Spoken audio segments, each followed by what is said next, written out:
আসসালামু আলাইকুম। আমি আজকে এখন বিসিএস কনফারেন্সে ৪০তম প্রিলিমিনারি অ্যাসাইনমেন্ট ৬ সিলেবাস বাংলাদেশ বিষয়াবলীর ১৬ নং অনুচ্ছেদের টিকাটি নিয়ে হাজির হয়েছি। ১৬ নং টিকাটি হচ্ছে বর্তমান প্রধানমন্ত্রীর আন্তর্জাতিক খেতাব প্রাপ্তি সমূহ। এই অ্যাসাইনমেন্টটি আমি ২ পৃষ্ঠার মধ্যে শেষ করেছি। অ্যাসাইনমেন্টটি দেখানোর আগে আমি একটি কথা বলতে চাই, আপনাদের সবার কাছে আমি অনেক কৃতজ্ঞ। আপনারা সবাই আমাকে সাপোর্ট দেওয়ার কারণে আমি এই ভিডিওগুলো করার উৎসাহ পাই। আপনাদের কাছে আমি সত্যিই অনেক কৃতজ্ঞ। আর অবশ্যই আরো বেশি কৃতজ্ঞ আপনারা সবাই আমার চ্যানেলটি সাবস্ক্রাইব করছেন, লাইক করছেন এবং বন্ধুদের মাঝে শেয়ার করছেন। আর যারা এখনো শেয়ার করেনি তারা অবশ্যই শেয়ার করবেন বন্ধুদের মাঝে।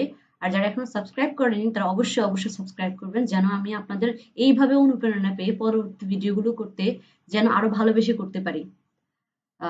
তো আমি এখন অ্যাসাইনমেন্ট গুলো দেখাচ্ছি। এটি হচ্ছে প্রথম পৃষ্ঠা।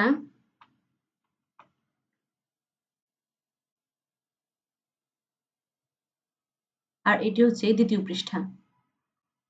আপনারা অবশ্যই অ্যাসাইনমেন্টটি পড়বেন, পড়ে লিখলে দেখা যাবে এটা অনেক দিন পর্যন্ত মনে থাকবে এবং এই প্রসঙ্গ নিয়ে যত এমসিকিউ থাকবে সবগুলো আপনাদের ব্রেনে খুব ভালোভাবে বুঝে যাবেন আপনারা।